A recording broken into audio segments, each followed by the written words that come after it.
voy a moderar la charla de hoy. Bienvenidos a todos, bienvenido doctor Sierra, sabemos que nos acompaña esta noche y que adicionalmente tenemos un invitado especial que nos gustaría que presentara.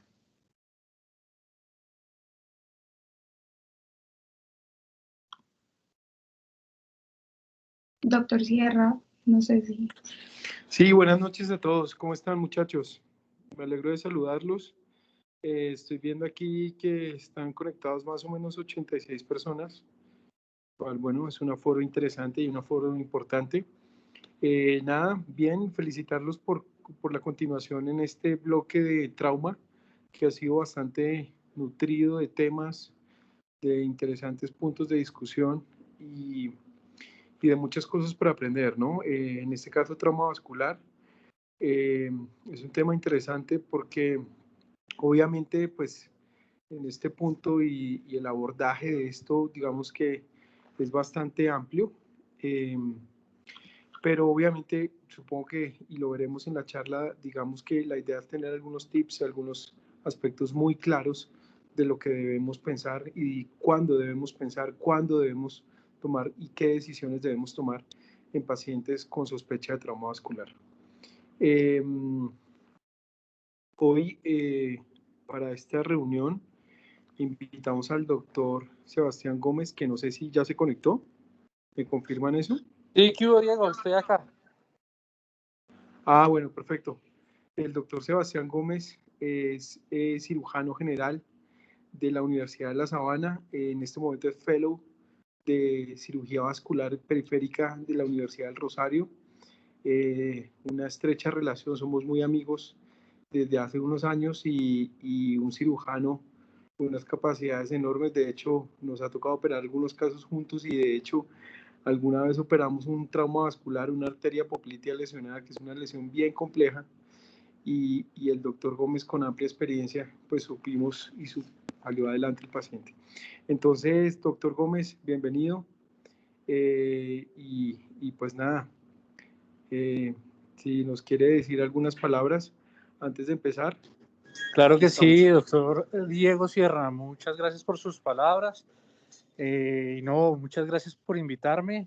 Y en lo que les pueda ayudar desde mi experiencia y eso, estoy aquí listo a responder preguntas y todo. Y claro, siempre a la orden con usted, Diego. Muchas gracias por la invitación. Perfecto, Gabriela, entonces adelante y cuando quieran continuamos. Creo que sí, bienvenido doctor. Bueno, antes de iniciar la charla, queremos recordarles como siempre que se va a enviar por el chat de Teams el link de asistencia para que por favor lo diligencien y las preguntas las pueden realizar al final o les pueden escribir en el chat. Voy a tomarme un segundo para mencionarles la conferencia que se viene el 26 de febrero. Esta es realmente importante, se va a hacer con la Asociación Colombiana, con la Asociación de Cirujana, con la Asociación de Médicos Colombianos Cirujanos y está a cargo de la doctora Lilian Torregrosa. Es muy importante que se inscriban para las personas que no lo han hecho. Lo que están viendo en pantalla, este código, es para que lo hagan y Nico nos va a ampliar un poquito la información de esta charla. Nada, buenas noches, ¿cómo están todos? Doctor Sierra, muchas gracias, al doctor Gómez, muchas gracias por asistir a esta charla. Estamos muy contentos de tenerlos aquí esta noche. Nada, simplemente recordarles la charla del 26. Va a ser una charla que va a tener una cobertura casi que nacional porque están invitados pues los miembros de la Asociación Colombiana, todos los profes, residentes. Entonces esperamos una gran afluencia. Es muy importante que ustedes asistan, es muy importante tener el apoyo de ustedes. No olviden, por favor, inscribirse, ¿sí? Realmente estas son charlas que no son sencillas de pactar, pero que pues es realmente un honor tener la posibilidad de tener esa gran acogida y esa confianza de parte de instituciones tan importantes como la Asociación Colombiana de Cirugía.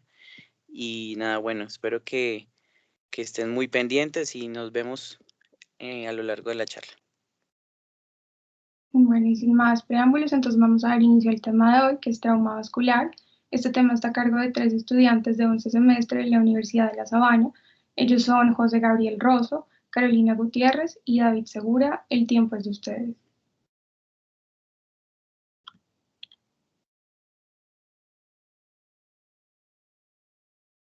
Voy a compartir pantalla con las buenas noches para todos y me confirman por favor cuando ya la estén viendo.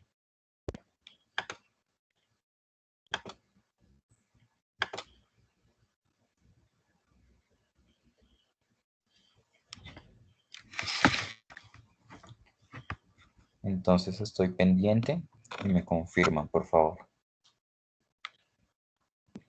Ya se ve, seguro. Listo, perfecto.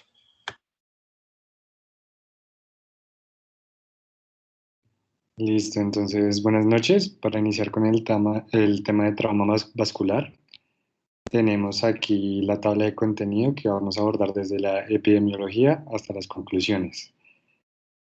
Entonces, para iniciar, a grosso modo, la epidemiología, se ha visto que en los países desarrollados el trauma vascular llega a ser la principal causa de muerte en los pacientes de 15 a 44 años, con una incidencia que llega a alcanzar hasta el 25%. Sin embargo, en países en vía de desarrollo, como lo es Colombia, llega a ser la 10ª causa de muerte.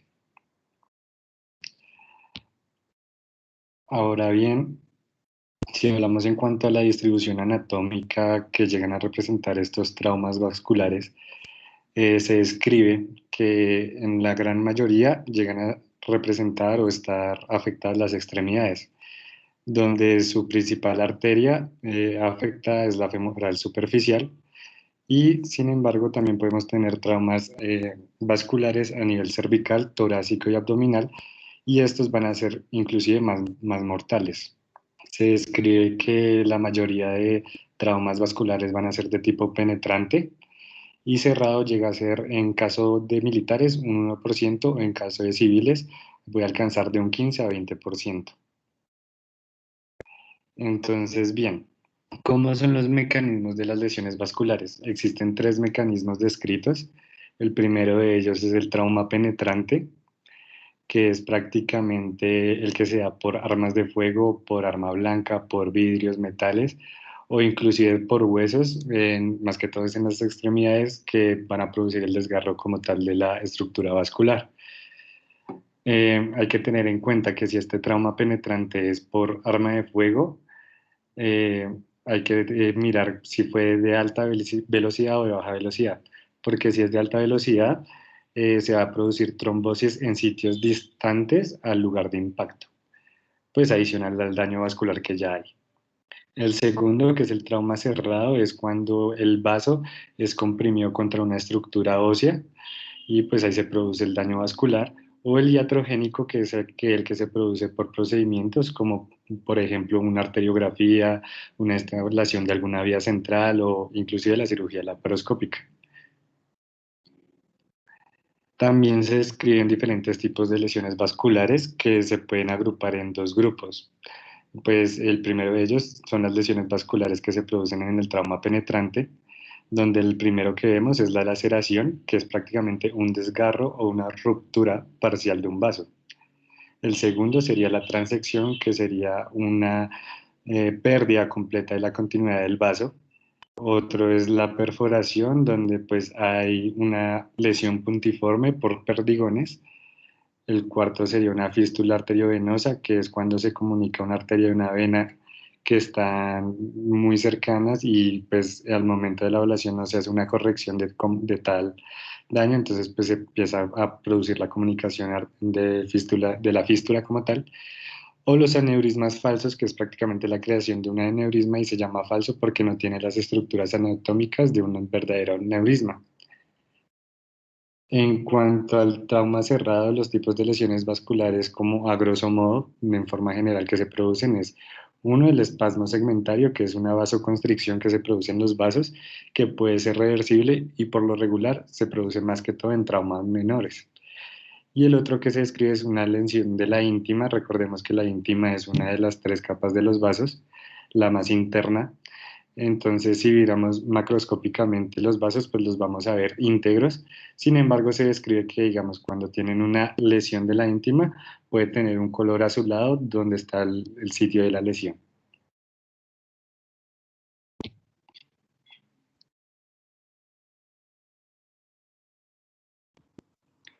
Vamos a continuar con la fisiopatología de la lesión. Aquí pues es para recordarles como un poco en general lo que es la fisiopatología del trauma. Primero vamos a tener la hemorragia, el shock y la coagulopatía. Lo que primero va a pasar es la hemorragia masiva, que está definida como una pérdida de volumen mayor a 1/3 de la volemia, o la pérdida de más de 150 mililitros minuto. Esta hemorragia masiva nos va a llevar a una hipovolemia, la cual va a producir dos cosas, un shock hipovolémico y la triada de la muerte. Y estas nos van a llevar a coagulopatía, hipotermia y acidosis.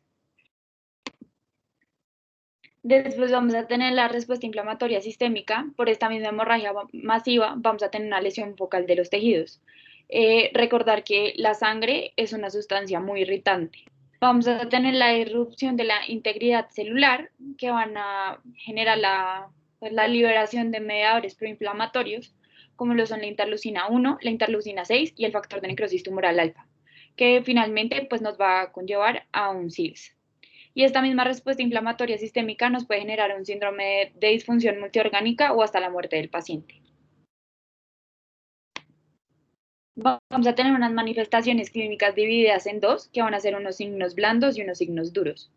Los signos blandos van a ser un hematoma pequeño, moderado, no pulsátil, un antecedente de sangrado importante en el sitio del accidente, un déficit neurológico periférico, una lesión próxima a un trayecto arterial o un pulso palpable pero disminuido. Si tenemos uno, vamos a tener al paciente en observación de 24 a 48 horas, y si tenemos dos o más signos blandos, es una indicación de una exploración vascular. Y en cuanto a los signos duros, podemos tener un sangrado activo pulsátil, un hematoma expansivo, ausencia de pulsos distales, un soplo en la lesión o cualquiera de las 5 Ps que nos va a decir que hay una isquemia distal. Estas son la palidez, parestesia, dolor, parálisis del miembro o poiquilotermia, que es como el miembro frío. Cualquiera de estos signos duros, tener uno ya es indicación de una exploración vascular. En cuanto a la evaluación inicial, vamos a tener primero el triage y el cuidado primario, y vamos a clasificar a los pacientes por niveles de triage. Una vez hayamos hecho esto, vamos a hacer una revisión primaria por las guías de la TLS, como nos dictan, pues primero ver la vía aérea del paciente, después ver la respiración, la circulación, que es lo que más nos va a importar en este caso, la disabilidad neurológica o la exposición de fracturas.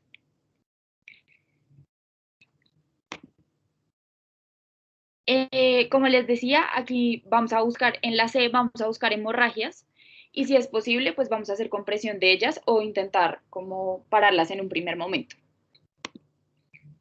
Aquí vamos a tener como la sospecha del trauma vascular y vamos a tener dos escenarios. El primero es un paciente inestable hemodinámicamente, y lo que primero vamos a hacer va a ser una resucitación hemodinámica. Lo vamos a hacer con cristaloides en una primera instancia, pero acá tenemos que tener en cuenta que no podemos llenar al paciente de líquidos, porque lo primero que nos puede pasar es que vamos a barrer los coágulos de la lesión o pues del sitio donde ya se hayan formado, y lo segundo es que vamos a como favorecer la acidosis. Vamos a trasladar al paciente a salas de cirugía lo más rápido posible, y si tenemos la disponibilidad en salas de cirugía, podemos hacer una angiografía o cualquier técnica endovascular. Si no tenemos esta disponibilidad, vamos a proceder a hacer una cirugía de damage control. Una vez el paciente haya salido como de este estado crítico, vamos a empezar la reanimación por metas, y si aquí es necesario la transfusión de hemoderivados, vamos a hacerlo en proporción 1-1-1, o sea, una unidad de glóbulos rojos, una unidad de plasma y una unidad de plaquetas. Y una vez hayamos hecho esto y el paciente requiera más intervenciones quirúrgicas, pues lo podemos llevar a un segundo tiempo quirúrgico para la reparación definitiva de la lesión. Y el segundo escenario es el paciente estable hemodinámicamente. Aquí vamos a hacer como una evaluación integral del paciente, como nos lo dicta el ATLS, y vamos a empezar la reanimación por metas. Una vez tengamos pues al paciente con tensiones dentro de metas, que el paciente no esté taquicárdico, lo vamos a llevar a una imagen vascular, ya sea una angiografía por TAC o una angiografía normal. Si tenemos una imagen que nos demuestra una lesión, vamos a llevar al paciente pues a una reparación urgente. Mientras que si no tenemos una lesión vascular, lo vamos a dejar en observación, como ya había dicho, de 24 a 48 horas. También tenemos las imágenes. La primera pues va a ser un ecodoppler que se puede hacer, o sea, es un examen súper fácil de hacer y lo podemos tener en la cabecera del paciente. Pero aquí pues también debemos decir que es súper pendiente y pueden haber unas sombras acústicas por un hematoma asociado, una lesión de tejidos blandos o fractura. Y cuando necesitamos una información adicional que no nos lo dé el Doppler simple, podemos hacer un Doppler color pues para obtener más información. La segunda que tenemos es la angiografía por TAC, que se hace generalmente en pacientes estables y es el gold standard para el diagnóstico en estos pacientes. Pues consiste en hacer un TAC con una inyección de contraste al paciente para ver como los trayectos vasculares. Aquí en la imagen 10B podemos ver la amputación del flujo en la femoral superficial. Y por último tenemos la angiografía pues simple o estándar que pues ha sido reemplazada por el TAC, y en las dos imágenes podemos ver como pues enlace más que todo como hay una amputación del flujo. Y vamos a pasar al damage control. Lo primero que vamos a hacer es el control del sangrado inmediato. Se hace generalmente en pacientes inestables, aunque si un paciente estable hemodinámicamente tiene pues una herida que está sangrando profusamente, también lo vamos a hacer. Y si tenemos un sangrado externo, vamos a hacer pues presión sobre la herida, vamos a poner un vendaje compresivo, hacer un torniquete o colocar un apósito hemostático. En pacientes que tengan un sangrado interno y lleguen pues como hemodinámicamente inestable, como lo son en un trauma de tórax o en un trauma de abdomen, los vamos a llevar inmediatamente pues a salas de cirugía. Lo siguiente son el torniquete en las extremidades, y generalmente se hace como en extremidades que tengan un sangrado mayor y que sea muy urgente controlar este sangrado. Tenemos que tener en cuenta que no se puede dejar más de 2 horas porque nos va a producir una isquemia del tejido y una lesión nerviosa. La técnica pues para la colocación del torniquete ya había sido descrita en la conferencia de Stop the Bleed. En cuanto a este torniquete, pues tenemos que prestar atención a un síndrome isquemia-reperfusión que se puede causar. Y es porque cuando retorna la sangre oxigenada, se van a generar unos procesos bioquímicos que nos van a generar, pues, como 4 cosas principalmente. La primera es la formación de radicales libres de oxígeno, que es producida por neutrófilos y mastocitos. Va a haber una activación de citoquinas proinflamatorias, como ya lo había dicho, interleucina 1, interleucina 6 y factor de necrosis tumoral alfa. Va a haber una alteración en la permeabilidad capilar y una liberación de calcio y potasio. Y esto en conjunto nos va a generar una lesión mitocondrial. Aquí la isquemia del síndrome se genera por un daño anóxico, o sea que no llega oxígeno a los tejidos, y la reperfusión se va a generar por un daño inflamatorio y oxidativo del tejido. Y por último vamos a tener un damage control, pero tardío, que es la colocación de shunts intravasculares. Generalmente lo hacemos para el control de la hemorragia y el restablecimiento de la suplencia de oxígeno a los tejidos. Esto se hace como cuando en el primer tiempo quirúrgico no es posible hacer un reparo de la lesión. Y pues tenemos que trasladar al paciente o remitirlo a algún otro sitio.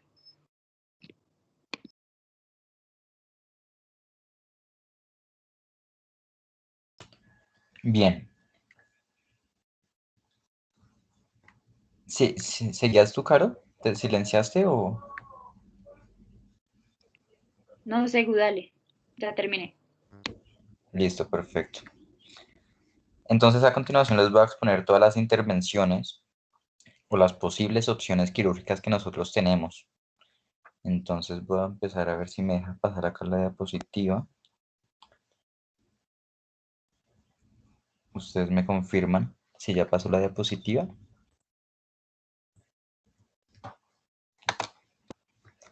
Bien. Para el trauma vascular nosotros tenemos varias opciones de tratamiento. Tenemos tratamiento desde quirúrgico hasta tratamiento no quirúrgico. ¿Por qué va a empezar con el tratamiento no quirúrgico? Porque quizás sea al tipo de trauma o el tratamiento al cual nosotros vamos a estar más expuestos desde el punto de vista del médico general, que es como nosotros nos graduamos, o desde el punto de vista de un médico rural, que es para donde seguramente iremos todos en unos años. ¿Por qué me gustó esta imagen y por qué la pongo? Esta imagen lo que nos habla son los puntos de presión ante una hemorragia. Cómo debemos actuar de forma aguda y en el momento para detener esa hemorragia. Claramente eso depende de la magnitud, de la gravedad y qué tan prominente sea esa hemorragia. Vemos, por ejemplo, que si la herida es de un brazo, de un hombro, ya sea derecho o izquierdo, podemos hacer presión en lo que es la arteria subclavia. Si bajamos un poco y la herida es del codo o del antebrazo, pues haremos entonces la presión o la opresión más bien en la arteria braquial. De igual forma, ahí pues vemos de una manera muy superficial, muy didáctica, lo que son las arterias femorales, por ejemplo, si tenemos una herida en el muslo, pues es la arteria a la cual tendremos que hacer la presión, también los pulsos pedios y los popliteos. Me pareció interesante, si ustedes quieren tomarle una foto, me parece que es una imagen muy práctica que deberíamos tener todos. Ahora bien, ya para hablar un poco más de lo quirúrgico, tenemos que hablar sin duda alguna de lo que es la reparación vascular. La reparación vascular tiene puntos o principios que son importantes y que nosotros debemos tener en cuenta y que nosotros debemos conocer. Lo primero, y no solo funciona para vascular, sino yo pienso que funciona para todo tipo de cirugía, es que se necesita una buena visualización. Tenemos que hacer una incisión generosa. El cirujano siempre que uno lo ayuda dice, necesito ver bien, y es importante que nosotros entendamos eso, tanto ahorita de estudiantes como de aquí a mañana de cirujanos.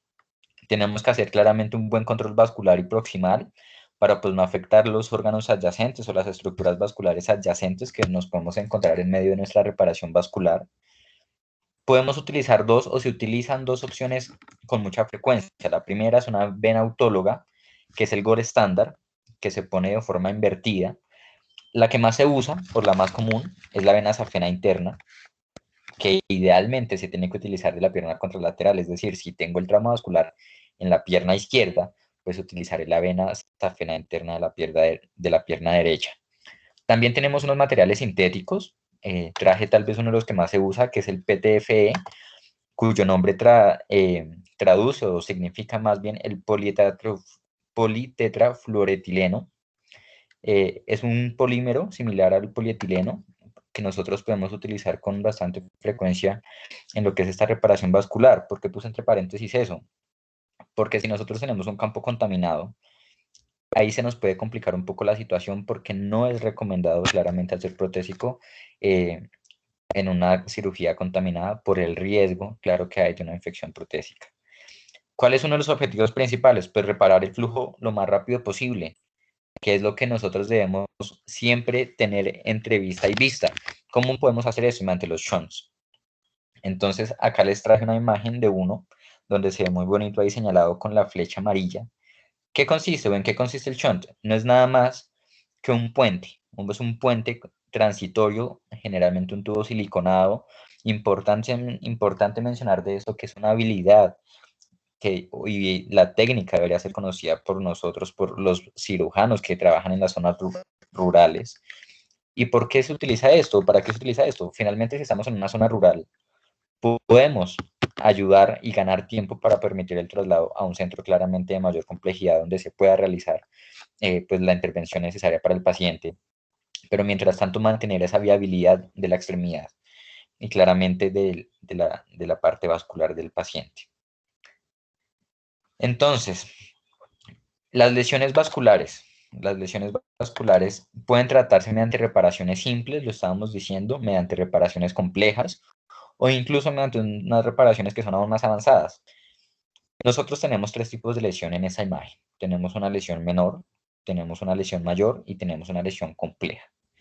Para la lesión menor, nosotros podemos hacer, digamos que la imagen nos muestra tres tipos de intervenciones importantes. La primera, como ustedes ven, pues claramente la banda significaría o representaría lo que es el vaso sanguíneo y podemos ligarlo solamente, ligamos los extremos del vaso sanguíneo.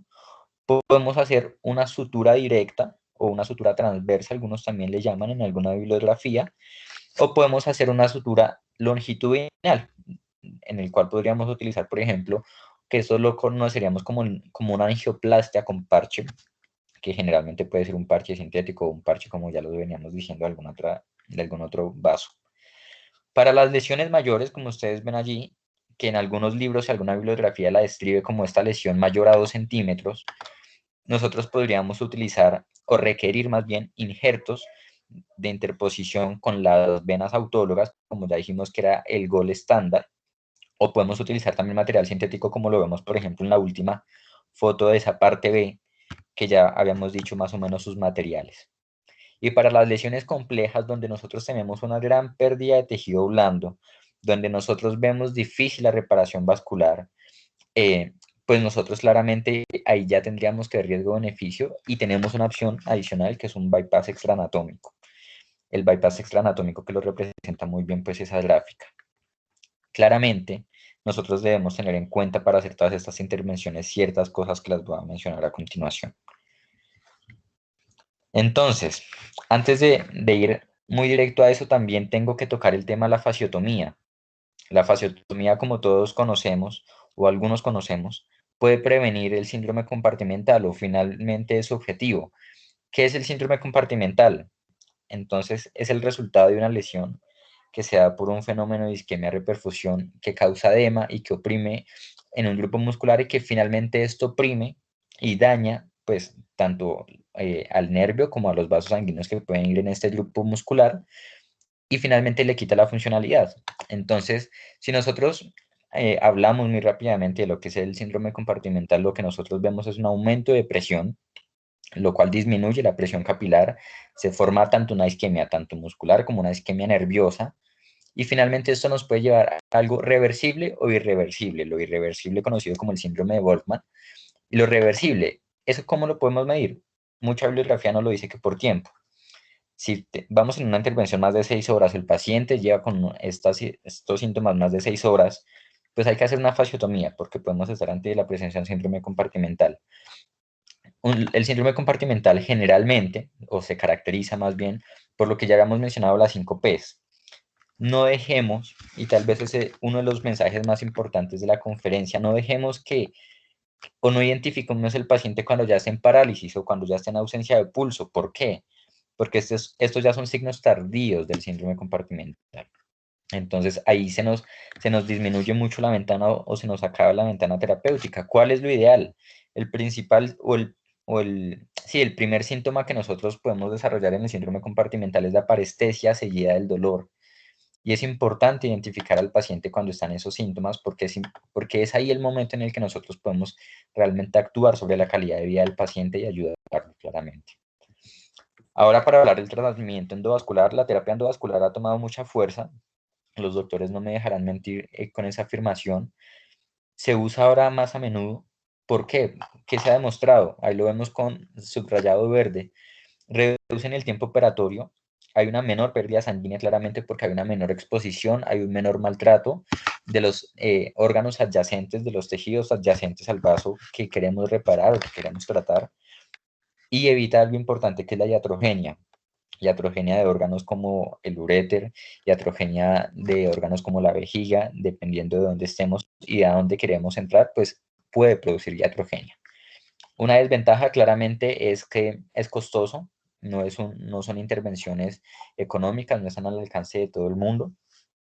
Y una de sus indicaciones podría ser perfectamente cuando tenemos un paciente que llega por una herida por arma blanca o una herida por arma de fuego de bajo calibre, donde finalmente la exposición o la intervención quirúrgica convencional puede incluso prolongar ese tiempo de isquemia, puede lesionar órganos adyacentes o puede causar una pérdida sanguínea mayor de la que queremos. También hay que mencionar que si bien este tratamiento endovascular suena muy perfecto, hay sitios o hay ciertas intervenciones que uno también indicaría que sugiere que mejor se sigan haciendo por la vía convencional. Entonces, hay unas ciertas intervenciones vesicales del árbol bronquial, algunas intestinales, que a pesar incluso de la morbimortalidad o es todo lo que les estoy mencionando, es incluso mejor seguirlas haciendo de forma convencional. Hay mucha bibliografía y mucha polémica alrededor de todo esto que les estoy mencionando. Entonces, como bien dijimos que habían muchas cosas, falsos aneurismas o pseudoaneurismas, fístulas, etc., muchas de estas patologías requieren de estén cubiertos. ¿Qué son los estén cubiertos? Pues son cubiertos de unos materiales o de unas sustancias que promueven una formación del trombo, que promueven la viabilidad del vaso. Nosotros vemos en esa imagen, en la primera imagen, pues una lesión vascular, y en la segunda ya vemos cómo ese vaso está completamente ocluido. Entonces es importante tener en cuenta estos stents. Pueden estar compuestos, como lo dije anteriormente, por este material del PTFE. Y en la tercera foto que nosotros vemos en espiral, esos son los llamados coils.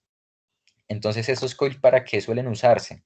Suelen usarse con el objetivo de obstruir el flujo sanguíneo. Por ejemplo, si tenemos un pseudoaneurisma, ponemos el coil ahí y suele obstruir, suele ocluir este flujo sanguíneo, formando un coágulo localizado por nosotros, que termine finalmente tapando o aislando pues de la circulación esta pérdida sanguínea, ¿no? O este contenido sanguíneo. Vamos a hablar muy rápidamente de los territorios y órganos más frecuentes de trauma vascular. Tenemos claramente los vasos ilíacos y extremidades inferiores, tenemos los vasos cervicales, tenemos las arterias axilares y las arterias subclavias, y tenemos el trauma de tórax cerrado con compromiso aórtico, que, si alguno recuerda y pudo estar presente, vimos en la conferencia pasada de charla de tórax. Entonces, si empezamos por los vasos ilíacos y las extremidades inferiores, y el otro mensaje importante, y es que no se puede pretender hacer sin saber un preconcepto. Es importante que nosotros repasemos la anatomía, es importante que nosotros sepamos bien cómo es la irrigación arterial venosa, porque finalmente eso nos va a ayudar para hacer diagnóstico y para hacer tratamiento. Entonces, la arteria más comprometida es la arteria femoral superficial, que ustedes pueden ver ahí en la imagen de la derecha. ¿Qué ventaja nos da esto? Tiene un fácil abordaje por su ubicación, y es usualmente, digamos, intervenida cuando también en cirugías ortopédicas, cuando también toca hacer alguna fijación con un material de osteosíntesis. Si nosotros nos vamos un poco más arriba de esa femoral, pues encontramos las ilíacas, que son ramas directas de la aorta abdominal. Estas nos reportan una mortalidad del 40%. Si todos vamos a la anatomía básica y recordamos dónde están ubicadas estas arterias, pues claramente esas arterias son de difícil acceso. Como mencioné al principio de mi intervención, pues puede ocurrir ya heterogénea con la lesión de uréter, con la lesión de venas ilíacas, lesiones cervicales, etc. Y lo que se busca es evitar, pues, unos hematomas retroperitoneales que se pueden producir, que llevan a hemorragia incontrolable, y si nuestro paciente ya venía, por ejemplo, con un choque hipovolémico, pues lo agrandaríamos y agrandaríamos el problema. Nosotros en esta foto podemos ver una lesión de esta arteria femoral superficial, como se los dije que era la más común, y al lado B nosotros vemos con la instalación de un stent cubierto, que ya lo mencionamos, cómo podemos mantener la permeabilidad y la viabilidad de esa arteria, y claramente pues, la funcionalidad del miembro.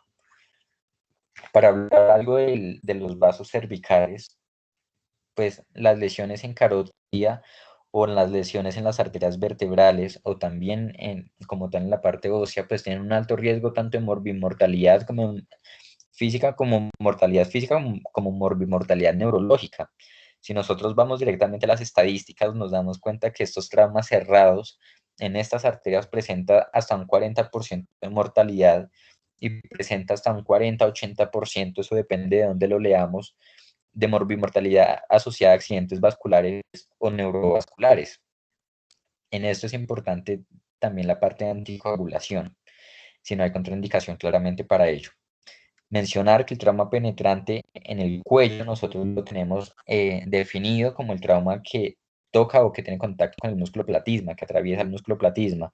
¿Y por qué pongo estas dos imágenes? Que muy seguramente muchos ya vimos en la conferencia de anatomía topográfica, porque es necesario, y no nos cansamos de insistir en que es necesario tener los preconceptos claros, que es necesario que nosotros conozcamos la anatomía, porque esto a la vez nos va a dar pues las luces y los caminos para hacer el tratamiento. Por ejemplo, si nosotros vemos la foto de la derecha, vemos que en la zona 1 hay estructuras vasculares muy importantes, como por ejemplo son los vasos subclavios, los vasos brachiocefálicos. Entonces realmente, y muchas más estructuras, no solamente vasculares. Entonces el acceso quirúrgico a esta zona es difícil. Entonces alguna bibliografía nos sugiere que pues estas lesiones idealmente deben ser evaluadas, uno, con alguna imagen de soporte para planificar bien el tratamiento, y dos, pues terapia endovascular. La zona 2, que también pues tiene suma importancia, nos recomiendan, por el contrario, un tratamiento más con cirugía o con intervenciones de tipo convencional. Y la zona 3 también tiene un poco de difícil acceso, también atraviesan muchas estructuras vasculares importantes, por lo cual nos recomiendan un tratamiento endovascular. Entonces, para ir culminando, las arterias axilares y las arterias subclavias. Entonces, en este tipo de intervención podemos producir o se puede producir mucha iatrogenia vascular, mucha pérdida sanguínea, es un área de difícil acceso, es un tiempo operatorio prolongado, por lo cual claramente la recomendación, como ya vimos, pues es el acceso endovascular. Se prefiere el acceso endovascular femoral o retrogrado por vía braquial. Y una de las cosas que, repito, vimos en la trauma de tórax fue el trauma torácico cerrado con compromiso aórtico. Un poco de epidemiología rápidamente: corresponde a la segunda causa de muerte por trauma en los Estados Unidos, y el 85% de estos pacientes mueren en el lugar del accidente, que fue un dato que nos regalaba el doctor Valentín. ¿Por qué se produce esto? Esto se produce por un fenómeno de aceleración-desaceleración. Entonces, la arteria aorta tiene distintos grados de fijación a ciertos órganos vecinos. Entonces, al haber este fenómeno, se compromete principalmente, y lo puse ahí en una flecha, el istmo aórtico, que es más o menos la zona que nosotros delimitaríamos como una zona distal a esa arteria subclavia izquierda y proximal a esa arteria intercostal tercera cuarta. No siempre, y uno piensa tal vez eso, que solamente se produce si el choque es de frente. No siempre es así. Incluso salió un estudio donde dice que todos los pasajeros de un vehículo, y no importa si el choque es lateral o por detrás, tienen el mismo riesgo. Digamos que cuando el choque es desde atrás, sí hay un poco menor de porcentaje en el riesgo, pero cuando tenemos frontal y lateral, realmente el riesgo es casi que el mismo. ¿Cómo sospechamos esta patología? Entonces, lo primero es si en el relato de los hechos pues presenta este fenómeno de aceleración-desaceleración. Tenemos un paciente con mucho dolor torácico, con signos de dificultad respiratoria, pueden hacer hemotórax, pueden hacer neumotórax. Se describen algunos casos donde pueden hacer hipertensión arterial con un cuadro de pseudocoartación aórtica, y necesitamos pedir imágenes. Entonces, si yo les pongo esta imagen, digamos que a algunos, o incluso me incluyo, muchas veces nos puede costar lo de la radiología. Entonces, repito, es necesario conocer las estructuras más importantes, o las estructuras, digamos, básicas, por decirlo de alguna forma, porque muchos me dirán, no, pues sí, ahí yo veo algo como ancho, pero no puedo descifrar bien qué hay. Pero uno de los signos importantes de esta patología es un ensanchamiento mediastínico que puede ser mayor a 8 centímetros, como lo vemos ahí con las flechas rojas, por ejemplo. Entonces es importante conocer esto. Vemos un contorno aórtico anormal, un contorno aórtico alargado, un contorno aórtico que se pierde, que se borra. Vemos ahí en la flecha morada inferior, ahí vemos cómo el bronquio izquierdo se pierde, cómo el bronquio izquierdo se tuerce, por llamarlo de alguna forma. Ese paciente pues le pusieron una sonda nasogástrica, que también está desviado un poco, tenemos desviación de la tráquea, tenemos muchos signos. No quiero profundizar en cada uno de ellos porque son muchos, pero sí mencionar que es importante conocer, repito, la anatomía normal. Entonces, también podemos pedir una tomografía. Entonces, esta tomografía es muy bonita porque pues nos muestra ese uso de una endoprótesis por vía endovascular, que sin duda alguna se ha posicionado como un tratamiento de elección. Entonces, en la primera imagen, nosotros vemos pues una imagen muy compatible con esta transección aórtica que les estoy mencionando, mientras que en la imagen B nosotros vemos que el paciente fue tratado de forma exitosa con la instalación de una pues endoprótesis aórtica. Esta tabla también me gustaría que de pronto le tomen foto, pantallazo, porque nos resume de una forma muy buena todas estas opciones en el trauma vascular, tanto endovasculares como de cirugía abierta. Siempre debemos pensar en el beneficio del paciente, en el posible riesgo de iatrogenia en el cual puede estar expuesto. Entonces es importante esta tabla porque además nos menciona pues las regiones de cuello, de tórax, de abdomen, de pelvis, y nos menciona si puede ser, por ejemplo, un autoinjerto, si se prefiere el stent, si se prefiere la embolización. Voy culminando con este artículo que nos habla acerca del tratamiento endovascular y de la cirugía abierta en los Estados Unidos. Fue un estudio que se realizó durante 10 años y que nos mostró este estudio a grandes rasgos. Uno, que se está utilizando mucho más la terapia endovascular ahorita de lo que se utilizaba anteriormente, de un 8%, ahora se usan 8.6%. Claramente esto, por lo tanto, disminuye el uso de la terapia o cirugía convencional, pasando de un 47 a un 32%, pero este dato tal vez sea el más importante, que la mortalidad, si comparamos endovascular con convencional, se redujo o tiene una comparación de 8% por vía endovascular y 14% por vía convencional. Sin embargo, este estudio tiene un gran error, un gran sesgo más bien, y es que muchos pacientes se pierde el seguimiento. Incluso eso pasa y lo vemos en la práctica diaria. Muchos pacientes se pierde el seguimiento de ese paciente que se trata con terapia endovascular, por lo cual puede dificultarnos eso. Como conclusiones o manejo postoperatorio, más bien, importante, después de eso, pues los pulsos, los signos de isquemia, repasar las 5 Ps, tenerlas siempre presentes. Podemos hacer una imagen si tenemos dudas, un ecodoppler. Algunos textos recomiendan, o es lo ideal, hacer la antiagregación con aspirina 75 miligramos día. No se recomienda tanto una terapia dual de antiagregación. Y claramente lo que pues manejamos como toda cirugía, evitar la infección del sitio operatorio, el síndrome compartimental y las amputaciones, que también son un gran rasgo de esta parte. Como conclusiones, ahora sí, ver y pensar siempre que el trauma vascular no es tan infrecuente, que tenemos múltiples opciones terapéuticas, que debemos aprender tanto la semiología como los conceptos básicos como son la anatomía de forma correcta, tratar al paciente de forma integral en pro de las lesiones potencialmente mortales. Con esto me refiero a no solamente es una arteria femoral, sino tengamos en nuestra mente hacer el ABCD, primero la vía aérea, que sigue después de esto, para tratar pues de buena forma al paciente. Y ver las opciones que nos ofrece la terapia endovascular versus la terapia convencional o la cirugía convencional. Eso fue lo que trajimos para hoy. No sé si de pronto los doctores quieran agregar algo, y de antemano muchas gracias por la atención que nos prestaron el día de hoy.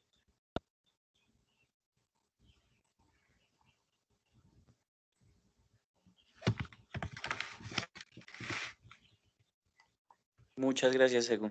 Excelente presentación. Gracias a Rosito, a Caro. Excelente presentación. De verdad que estuvo muy clara, muy completa.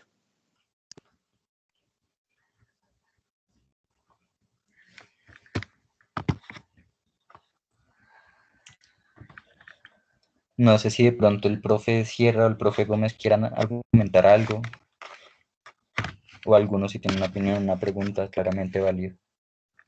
Bueno, sí, felicitaciones a los expositores. Muy completa la charla. Abordar el tema de trauma vascular es un tema bastante complejo porque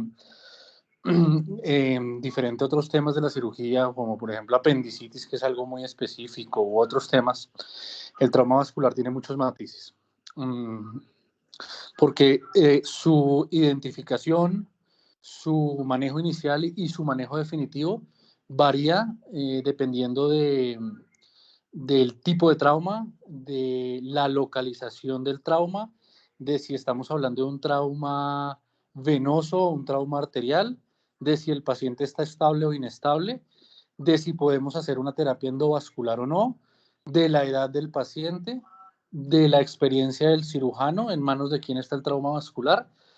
Y esas matices son muy importantes a tener en cuenta. Por eso es un tema muy complicado de abordar y que puede llegar a generar muchas preguntas que esperemos que las tengan para intentar resolverlas.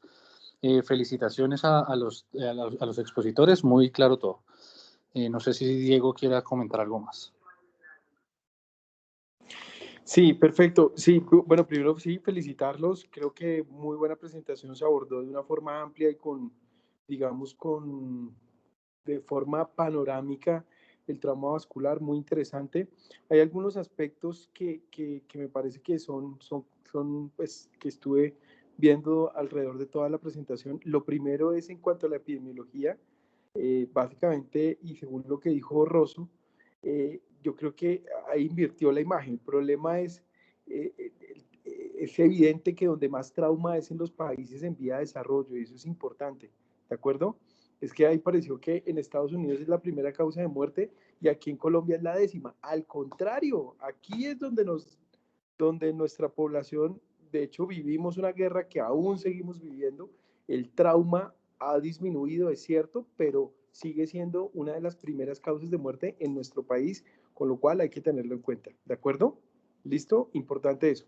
Otro aspecto importante es que se vio así, digamos, como muy lejano, pero es importante desde ya tenerlo claro, son el concepto de reanimación con control de daños o reanimación damage control. Esto es importante y cuando ustedes revisan a TLS, se van a dar cuenta que básicamente todos los protocolos de reanimación es inicia un bolo de 1500 centímetros cúbicos. Sin embargo, en algunos pacientes, digamos, severamente comprometidos con algunas, digamos, características específicas, como la presencia de acidosis, coagulopatía, alguna serie de circunstancias, se benefician de reanimaciones directamente con hemoderivados. Y hay varios protocolos, uno de ellos es el que estaba nombrando Carolina, acerca de iniciar hemoderivados en concentración 1,1,1, es decir, plaquetas, plasma y glóbulos rojos empaquetados de esa forma, es una de las opciones y también hay que tenerlo en cuenta que eso lo van a encontrar como reanimación damage control, reanimación con hipotensión permisiva. Hay que ahondar un poquito en eso porque es muy importante, y no solamente en trauma vascular, sino en diferentes traumas. Con respecto a los signos duros y a los signos blandos, también hubo la sensación de que dos signos blandos me llevan a cirugía, pero uno no. Entonces, pienso que si esto no ha cambiado mucho, los signos blandos, no es como sumar aquí signos blandos y signos duros.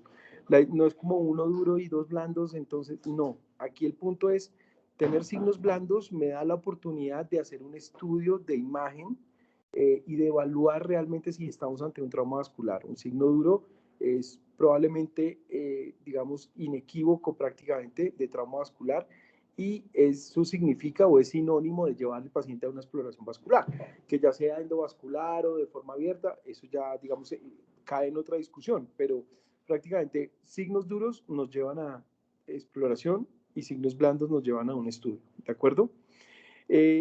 Otra cosa, y con esto, con un par de cosas termino. Me gustaría, y es que entendí como una sensación de, bueno, nosotros como médicos generales y como cuando estemos en un medio rural, podemos hacer un shunt y podemos hacer un control, pues ahí es un tema de discusión interesante y yo creo que el doctor Gómez tiene algunos comentarios al respecto. A mí, y no lo veo tan fácil, que la competencia de ustedes eventualmente sea hacer un shunt. Incluso eventualmente intentando hacer un shunt se puede hacer una lesión o se puede hacer una lesión vascular mucho más grande o una lesión en otro sitio. Yo estaría más de acuerdo si es posible en la ligadura de cabos y remitir de forma urgente al paciente a un sitio donde se cuente con el instrumental y con la experticia para poder hacer ya una reparación definitiva o incluso un shunt. Pero de hecho, en el nuevo currículum, en las EPAs, en los Entrustable Professional Activities, no está dentro de las competencias de un médico general la realización de shunts, aunque queda abierto y es discutible, pero bueno. Y lo otro, y finalizar con esto, la mortalidad, cuando uno tiene que mirar esos artículos con una lupa muy crítica y digamos que la conclusión es no, pero la tendencia es a que vamos hacia el manejo endovascular y ya el manejo abierto pareciera que van pasando a un segundo plano, ya empieza, porque es que la mortalidad disminuyó del 8 al 14%. Hay que mirar con mucha lupa crítica y hay que evaluar, por ejemplo, escalas de riesgo o de severidad en trauma, por ejemplo, como el NIS, que es el New Injury Severity Score, por ejemplo, evaluar cuáles en cada grupo que ni estuvieron, porque seguramente el que llevaron a cirugía abierta es porque está mucho más comprometido que un paciente que fue llevado a cirugía endovascular, donde de alguna forma, pues digamos que hay mayor tiempo para el control del sangrado, probablemente. Entonces, digamos que la conclusión no puede ser así un poco no, es que vamos hacia manejo endovascular. Yo pensaría y miraría muy bien esos sesgos que se pueden presentar y que pueden, digamos, controvertir un poco esta discusión. De nuevo, felicitaciones. Creo que fue una muy buena revisión y bueno, estaremos atentos acá con el doctor Gómez a las preguntas. Bueno, oiga, sí, yo quiero adentrarme en los puntos que usted tocó, Diego. Y bueno, uno, para que les quede muy claro, lo de la hipotensión, lo de la reanimación hipotensiva es muy importante. Antes, en la época de la violencia aquí, a los internos les decían como llegó un trauma, métase y cuélguese de los líquidos. Eso ya se ha demostrado que barre los coágulos, se aumenta el sangrado y se mueren más. Entonces, es muy importante tener en cuenta esto, ¿listo? En el segundo punto que mencionó el shunt, estoy totalmente de acuerdo. Eso es que uno se da cuenta, un médico general no lo puede hacer porque primero hay que tener control proximal y distal de los cabos y muchas veces se confunden vena y arteria y lo que hacen es un shunt arteriovenoso. Eso lo mejor es o poner un torniquete y remitir o o el ligar, como dice el doctor Sierra. No sé si aquí haya residentes de cirugía. Ellos sí, para ellos sí es una excelente opción cuando sean cirujanos y no pues, tengan la experticia para hacer un bypass con injerto de vena invertida o con PTFE. O una solución definitiva, un shunt. Tener en cuenta que los shunts no se deben dejar por mucho 6 a 12 horas, pero uno se da cuenta en la práctica que aquí hay gente que pone shunts y a las 72 horas los están reconstruyendo. Eso no se debe hacer. Y la terapia endovascular, lo que pasa es que tiene razón Diego, y es que ¿a quiénes les hacemos terapia endovascular en un trauma vascular? Pues a los que están estables. Entonces, de entrada, ustedes están metiendo unos pacientes que están estables, se van a morir menos, por supuesto, y depende, si está sangrando la poplita y ustedes le ponen un esteno a un paciente de 18 años, ¿cuál es la permeabilidad de eso a 5 años? Eso es muy poquita. Y terminan en reconstrucciones popliteas a temprana edad y por alta tasa de pérdida de la extremidad a un paciente joven. Entonces eso es como toca mirarlo. En el que sí la terapia endovascular o la terapia endovascular está demostrada que es mejor y disminuye la mortalidad es en los pacientes con trauma de aorta torácica con aceleración, desaceleración.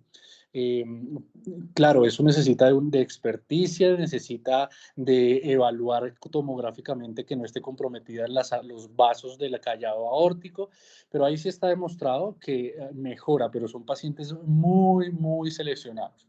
En el resto, en nuestro medio es difícil, es bien difícil. Todavía hay que tener claro que el manejo abierto es el que tiene mejores tasas de permeabilidad si se hace con una técnica adecuada y mejores resultados a largo plazo. ¿Y quiénes son los que sufren trauma en nuestro país? Los hombres jóvenes. Entonces eso es muy importante tenerlo en cuenta.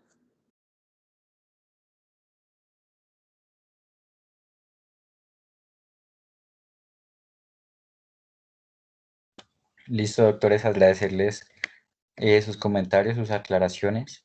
No sé si de pronto alguien tenga alguna pregunta que desee hacerle a los doctores aprovechando su presencia el día de hoy. Vamos a dar 30 segunditos para ver si de pronto alguien tiene alguna inquietud.